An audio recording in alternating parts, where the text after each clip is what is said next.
Halo, balik lagi ke Studio Komputer, channel yang membahas tentang tutorial dunia IT. Oke, tutorial dunia IT.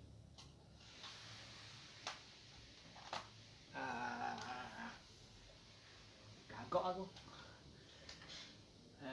Oke, hari ini aku mau kasih tahu kalau aku punya internet service provider sendiri. Iya, betul. Gak salah dengar Anda. Aku ngehalu dulu punya ISP. Walaupun cuma ya simulator sih. Ini simulator. Eh, ini ada skema atau simulator aku buat sesuai dengan, moga-moga sih sesuai ya, ISP yang di real life yang teman-teman pakai sekarang. Oke. Maaf agak aneh tenggorokanku. Jadi aku punya ini adalah skema sederhana. Nah, ini bisa dioperasionalkan seperti gini. Nah, ini ada 3 yang udah connect ke ISP, yang connect ke router utamaku. Ini 3 ini ada klien. Ini passwordnya agak, username sama passwordnya agak aneh. Oke, channel video ini terinspirasi dari channel abang MRK, abang Nana MRK, maaf, Nana MRK. Beliau ini adalah kayaknya jago tuh di network engineer bisa dibilang. Ini aku tahu aja ya. Nah, beliau aktif di YouTube mengajar tentang jaringan internet. Oke, aku terinspirasi dari dia. Dari video ini aku nonton sampai habis. So, terinspirasi dan aku coba membuat versi aku sendiri, yaitu ini. Sekali lagi, ini bisa dioperasionalkan semua. Ini bukan cuma skema doang, gitu ya. Jadi bagi teman-teman yang masih awam, apa itu ISP? ISP itu adalah Internet Service Provider, yaitu perusahaan yang menyediakan jasa jaringan internet, entah dia melalui tower, antena misalnya, atau juga menggunakan media fiber optik, gitu ya. Tapi belakannya fiber optik sih. Jadi apa itu fiber optik? Fiber optik adalah kabel yang menggantikan kabel tembaga yang dulu dengan kecepatan lebih tinggi, yaitu merambatkan cahaya. Fiber optik terdiri dari 2 jenis. Ada yang dia bahannya ada 2 jenis, yaitu fiber dari kaca sama plastik yang bening ya, bukan kresek ya, beda gitu. Dan dia sehalus atau lebih kecil dari rambut manusia, itu disebut core. Terus dia pakai kalau untuk yang jauh dia single core, ya kabel single, yang biasa disebut juga dengan disambungkan ke pigtail yang udah ada konektornya. Aku lupa nama konektornya apa. Oke. Jadi dari sana ditolak, disetting baru bisa connect. Oke, jadi internet service provider itu menyediakan jasa internet yang teman-teman pakai, entah IndiHome, CBN, Integrasia, misalnya MNC dan lain sebagainya. Gak mungkin sebut satu-satu, terlalu banyak. Oke.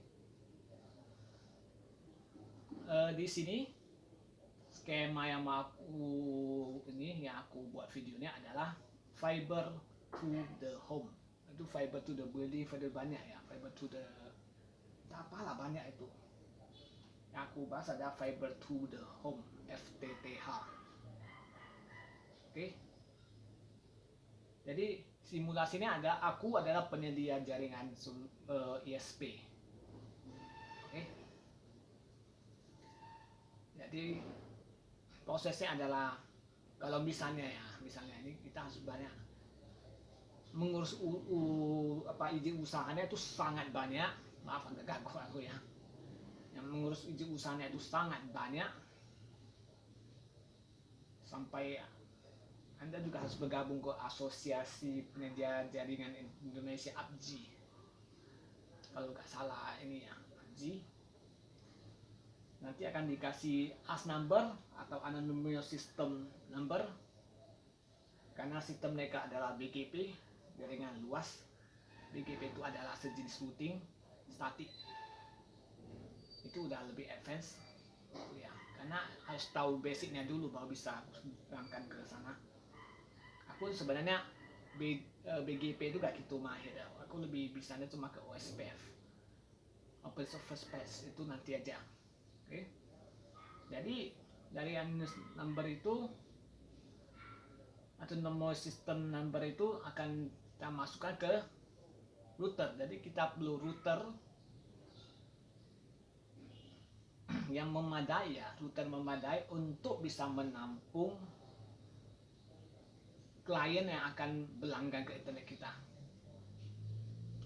Untuk yang ini sebenarnya banyak ya router yang bisa dipakai ya. Banyak jenis router yang bisa dipakai.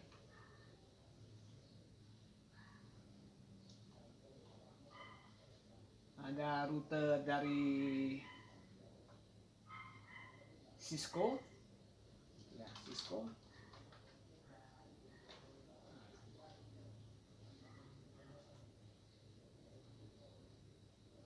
Ada juga dari Mikrotik.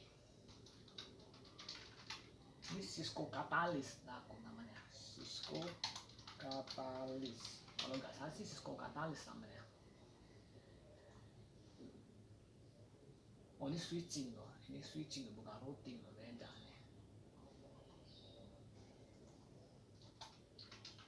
Ini switching beda lagi ya, Cisco router.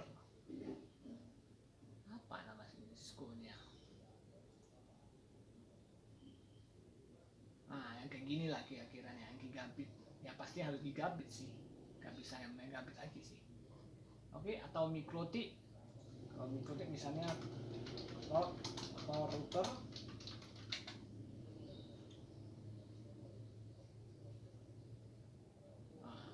atau router switching bisa ya, switching bisa router OS, tapi bagusnya sih yang ke router. Intinya dia harus yang udah gigabit DCR. DCR ini banyak tipe sih. Oke. Setelah itu di setting kayak macam gini. Ini aku contohkan ini AS number. Ini sebenarnya ada setting biasa ya, router setting biasa di area LAN, tapi bisa juga dipakai itu ini. Jadi setting kayak gini, AS numbernya taruh nomor 1. Ini contohannya adalah aku taruh di DHCP client. Ini 1221 adalah dari GNS3 ya, gitu ya. Dan di NAT ini bisa di setting sih, nanti cuma nggak pernah setting. Aku kebanyakan bawaannya 1221 ada yang di setting juga. Oke. Jadi ini NAT ini masuk ke sini, di port 1. Setelah itu kita akan coba setting ke firewall. Ini DNS otomatis ya, dia kan di HCP client ya, otomatis. Dia otomatis dapat IP dari sana ya, dari NAT ya. Baru firewallnya dinaikkan. Ini tiap setting beda-beda ya, tiap router itu bisa beda-beda. Ini firewall, ini aku versi Mikrotik firewall. Satu tes ping internet, kalau di internetnya bisa lewat baru kita buat sistem VLAN-nya. Kenapa dia virtual LAN? Virtual LAN dia dengan satu kabel saja dia bisa keluar ke jaringan sangat-sangat banyak.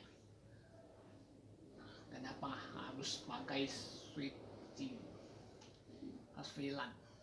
Ya ini terserah sih, tidak harus ya. Itu loh. Coba cara untuk supaya hemat kabel ya ini sih. Salah satunya caranya. Gitu. Oke. Ini VLAN, ini ada VLAN 10 aku taruh di Ether 2, interface 2 ya. Ini ada VLAN 10, 20, 30, ini juga bisa dibuat VLAN, cuma belum aku buat, masih kekosongan di cadangannya. Aku tes bridge, gak tahu kenapa gak berhasil, mau aku coba lagi. Terus ini diamankan dengan sistem PPPoE, point to point over Ethernet kalau nggak salah istilahnya.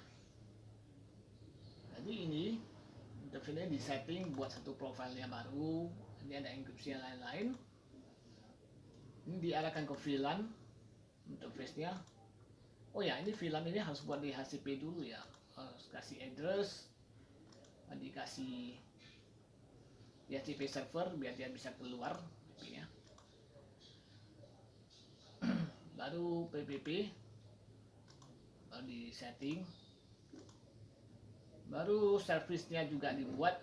Oh ini awal-awal buat profile dulu sih, buat profile, secretnya dibuat password sama username-nya, baru diarahkan profile satu yang kita buat, service-nya bisa biarkan, tapi bisa juga PPPoE. Ini kasih IP address, IP untuk connect-nya, kalau nggak dia akan connect. Setelah itu PPPoE service-nya, ini semua arahkan ke sana.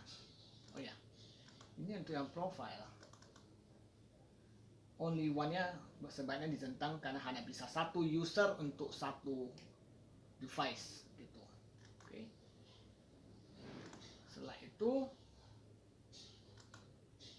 ini namanya optical line terminal, karena di simulator dan aku jujur gak ada alatnya. Jadi aku pakai switching sebenarnya atau smart hub untuk VLAN keluar. Ini simple aja sih, kayak gini aja. Oke. Baru ini keluar ke sini, ini ada optical, ini juga ada sebenarnya hub optical. Baru keluar ke klien. Ini klien tinggal login aja. Begitu kabel tersambung PPP, pilih PPPoE client, connect karena username sama ininya. Nanti dia akan otomatis connect kalau kabelnya udah connect ya. Udah selesai. Jadi kayak gitu doang sih. Setelah itu di setting untuk yang lokal itu 192, 168, 1 sekian, speed 24, baru di HCP client udah. Itu yang untuk client pakai. Yang di atas nggak disentuh. Settingan menonton tadi juga. Simple. Oke. Untuk cek statusnya ya cek dari yang primary bisa, setting dari sini juga bisa. Interfaces kayak gini. Itu. Jadi ini connect. Itu. Karena ada 3. Nampak kabelnya ya. Kayak gitu. Jadi ini penghematan satu port aja. Penghematan ya, satu port aja dia bisa keluar sangat banyak router. Itu bagusnya di sana. Dan dia switching ini dia bisa ditambahkan, tinggal 10 ini ganti ke 10 aja udah keluar dia, bisa keluar lebih banyak lagi kayak gitu. Oke, jadi simpelnya kayak gitu doang, tapi sebenarnya settingnya kalau untuk real ya dia tidak sesimpel ini, karena portnya juga harus di disable, makanya banyak port service-nya tidak jalan kan kalau di ISP ya, untuk supaya katanya sih supaya tidak rentan untuk diretas dan lain-lain, maka portnya di disable. Ini harus disetting lagi sih di firewall. Ini portnya di disable lagi, aku belum pernah sih kerjain port yang nggak dipakai di disable. Apa yang bawaan ini ya SSH dan lain-lain. Itu doang. Oke, jadi ini jalan, ya udah selesai. Dan ini harusnya mereka ada keluar lagi ada satu server yang servernya untuk taruh databases klien, untuk layanan mail service atau mail server, ada juga yang untuk cloud, VPS, hosting, layanan bisnis lah itu ibaratnya kayak gitu. Oke, keluar udah. Dan ini ada firewallnya lagi, harusnya keluar firewall, detection system dan lain-lain. Kalau nggak yang kayak gini, kalau cuma segini dia masih bisa atau rentan diretas sama hacker gitu, simple. Oke, jadi sebenarnya simple. Ada lagi yang pakai dia OSPF, jalur banyak bisa juga. Itu satu-satu orang engineering lah yang kerjain itu. Jadi ini semua ada fiber, ini yang ditanam keluar. Yang tiga ini ada di office penyedia ISP, ruang server mereka, nanti ada server komputer tambahan itu ya. Ini yang ditanam di lantai keluar ke ini yang di tiang, tiang listrik bukan, ada satu tiang khusus ya untuk pasang kabel pasang alat ini, optical distribution pads itu ya, optical distribution pads itu untuk diteruskan ke klien. Oke, jadi sesimpel ini itu aja. Oke, jadi sebenarnya ya kalau mau bilang gampang ya susah juga sih, panjang perjalanan yang membuat ISP-nya panjang. Dan ini harus benar-benar orang ahli sih kalau bisa handle ini semua. Mau handle di bagian sini sama handle orang lapangan yang di kabelnya, itu perlu di training. Tidak sembarangan orang bisa kerjaan ini gitu. Jadi ISP ini jalan ya udah, kalau kabelnya putus ya mati, harus disambung kabel ini, di switching atau diganti kabel baru, tarik lagi dari ini, tarik lagi ke sini, baru jalan. Kalau aku sendiri sih aku sediakan beberapa kabel sih di sini keluar. Ini nanti kabel putus, ada kabel cadangan bisa dicolok lagi, jalan lagi. Nah ini teknisnya ke sini aja, tidak ke sini lagi. Jadi sini ini nggak disentuh, kecuali dua-dua kabelnya apes lah kita bilang, dua-dua kabelnya putus, mau nggak mau sih gali lantai, pasang kabel, ribet gitu. Oke, kayak gitu. ISP juga bisa buat kayak gitu, dia keluar antena aja Pak. Kalau ISP maksudnya bukan ISP ya, maksudnya yang penyedia selular gitu. Ini paling dikasih dibuat satu bangunan tower atau apa, dikasih antena. Nanti pakai singkat bahasanya. Itu doang. Oke, simple like that. Jadi ini sebenarnya masih local area network. Kenapa? Karena ini dalam dalam ini ISP-nya dia jalan, dia tak ada kabel. Sebenarnya areanya udah luas tapi masih di satu area sama, yaitu local area network. Kecuali dia pakai jaringan berbeda, ada connect, itu namanya wide area network atau metropolitan network. Kalau metropolitan harusnya udah beda kota sih, beda negara mungkin. Itu lebih advance lagi sistemnya atau ilmunya.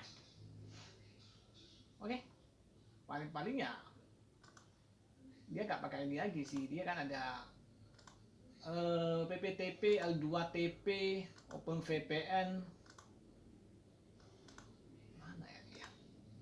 Bukan ini.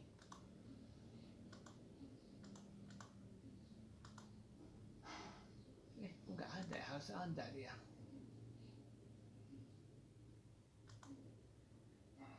Banyak sih, L2TP, PPTP, L2TP, OpenVPN. Kalau untuk pihak ketiga ya OpenVPN, WireGuard dan lain-lain. Nah itu ya udah connect aja ke sini. Ini settingnya dimasukkan. Ini juga bisa dibuktikan sih, mari kita coba buktikan ya betul nggak nih. Ini misalnya laptop yang di HP, dia akan dapat IP. Kalau kita ping ke Google, kok nggak mau ya? Wait, kenapa nggak mau?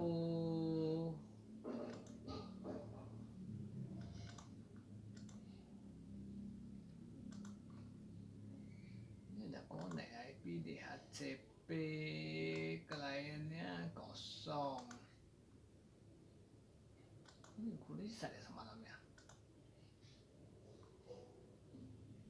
IP DHCP, ini DHCP udah ada loh, sebisa internet. Ini harusnya kalau di ping sih bisa, kenapa ini nggak mau keluar ya? Di ping Google ya jalan, nggak tahu kenapa lagi. Kalau mau diperbaiki panjang ceritanya. Intinya kayak gitu aja.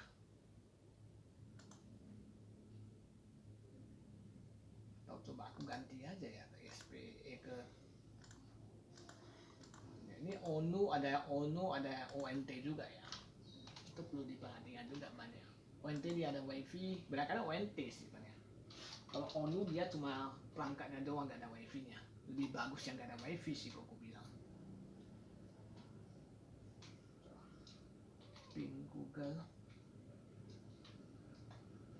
Nah bisa kayak gitu kira-kira. Dan jadi kalau di kantor ya ini tinggal lanjutkan aja, pasang router, tambahan lagi router kan, wifi. Untuk beres manajemen lain-lain pakai router kan, hub keluar nanti ada wifi itu office nih, udah sekian gitu aja, simple gitu aja. Jadi ini gambaran besarnya kayak gitu, kayak kira kayak gitu ya. Oke, mungkin gitu aja untuk video ini. Video nggak cukup panjang juga sih, gak singkat, tentang ISP. Jadi ini juga bisa diterapkan di jaringan kecil ya. Misalnya sebelah-sebelah ini belum ada wifi, kita punya internet ini, ya kita bisa salurkan juga kayak gini. Cuma Anda perlu routernya juga. Makin besar routernya makin mahal. Dan ini aku bilang sih mendingan Anda punya 2 biji kalau mau buat ISP kecil kayak gini routernya. Dan tidak harus micro T. Oke, itu saja. Karena ini udah kepanjangan juga videonya. Mungkin sekian untuk video ini. Terima kasih udah nonton sampai habis. Maaf kalau ada informasi yang masih kelewat, itu ya, ada salah kata. Sampai jumpa lagi di next video. ISP, uy.